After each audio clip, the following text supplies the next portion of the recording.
হচ্ছে আমাদের বাড়ির ঠাকুর ঘর। আমার কাছে তো কোনো মন্দিরের থেকে কোনো অংশে কম নয়। আর এই মন্দিরের আরাধ্য দেবতা হলেন রাধা মাধব আর ছোট্ট গোপাল।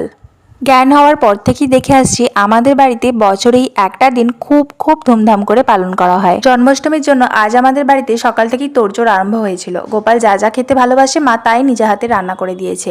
ঘি দিয়ে সুজি, তালের লুচি, তালের ফুলুরি, মালপোয়া, এছাড়া গোপালের সব থেকে পছন্দের ক্ষীর, আর তাছাড়া ফল মিষ্টি এসব তো ছিলই। আমাদের প্রত্যেক বছরই গোপালকে এই ধরনের খাবারই দেওয়া হয়ে থাকে। তোমাদের গোপাল কি কি খেতে ভালোবাসে আমাকে কিন্তু কমেন্টে জানাতে ভুলো না। এই জন্মাষ্টমীতে পরমেশ্বরের কাছে একটাই প্রার্থনা, শুভ শক্তির আবার নতুন করে জন্ম হোক আর অশুভ শক্তির বিনাশ হোক। আর এই রোজ দেওয়াগুলো আমি পছন্দ করি বলে বাবা এক বাক্স এনেছে। তার থেকে গোপালের পছন্দের প্রিয় রং হলুদটাই আমি আজকে জ্বালালাম, অশুভ শক্তির বিনাশ আর সকলের মঙ্গল কামনা করে।